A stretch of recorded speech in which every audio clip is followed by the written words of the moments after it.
Hi friends, good afternoon. আমি এই কারণে আমার এটা কিচেনের সামনে, আমি এই কারণে এটা ভিডিও করলাম।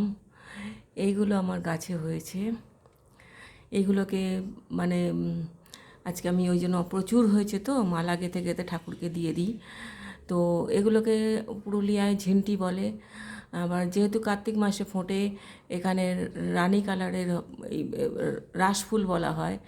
এগুলো দু রকম হয়, হোয়াইটও হয় আবার এই কালারটাও হয়। যাই হোক, আমার কাছে এই কালারটাই আছে, আমার কাছে হোয়াইটটা নেই। কিন্তু আমি এইগুলো সম্বন্ধে কিছু বলি কথা।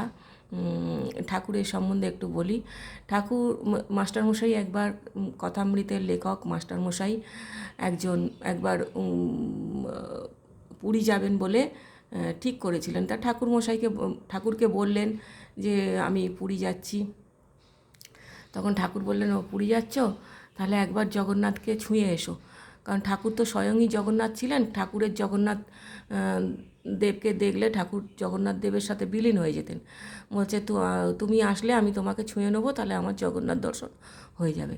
তো মাস্টারমশাই তো পড়লেন প্রচুর বিপাকে, কী করবেন। লাস্টে উনি পকেটে করে, সেই না ভেবে ভেবে পকেটে করে কিছু খুচরো পয়সা নিয়ে গিয়েছিলেন।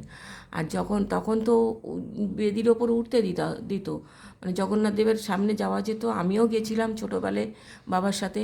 আমরা ওই অরিজিনাল জগন্নাথ দেবকে স্পর্শ পর্যন্ত করে এসেছি এবং রাউন্ড দিয়ে ঘুরে পর্যন্ত এসেছি। যাই হোক, উনি ওরকম গিয়ে সঙ্গে সঙ্গে বেদির ওখানে গিয়ে উনি কিছু পয়সা পকেট থেকে বের করে ছড়িয়ে দিলেন।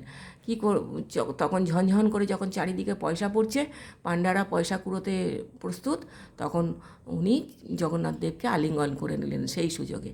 এইটা গেল ঠাকুর আর মাস্টারমশাইয়ের জগন্নাথ দেবের দর্শনের একটা গল্প বললাম। এবার মায়ের এই ফটোটা নিয়ে বলি।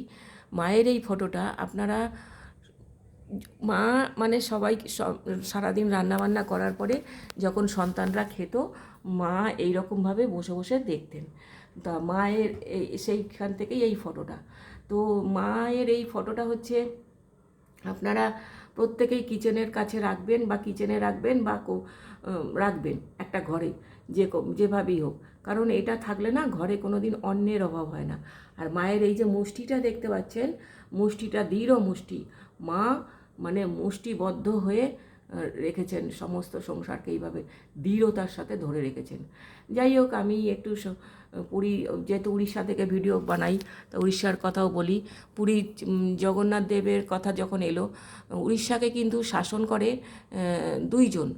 মানে এক দিকটা করেন পুরীর জগন্নাথ দেব, আর এক দিকটা করেন হচ্ছে আপনার সম্বলেশ্বরী মা। আমি একবার সম্বলেশ্বরী গেছিলাম, তো ওখানে দেখলাম মায়ের মন্দিরে অনেকবারই গেছি। ওখানটা তন্ত্রের তীর্থক্ষেত্র, ওখানেও তন্ত্র সাধনা হয়। তো ওখানে একবার দেখলাম একজন বুড়ো আঙ্কেল আর কি, ভদ্রলোক, এই ফুলের মালা করে নিয়ে এসছেন, গোড়ে মালা, পুরো মাকে দেবেন বলে, মাকে না রাধাকৃষ্ণকে দেবেন বলে, দুখানা সাদা দিয়ে আর এই কালারটা দিয়ে। কি অসাধারণ লাগছিল মালাগুলো। আমি শুধু ওনাকে দেখবো কি আর ঠাকুরকে দেখবো কি, ওনার হাতের মালাগুলোর দিকেই চেয়েছিলাম। Thank you for watching. ভিডিওটা ভালো লাগলে অবশ্যই লাইক, শেয়ার, কমেন্ট করবেন। আমার চ্যানেলটাকে সাবস্ক্রাইব করে আমার পাশে থাকবেন প্লিজ।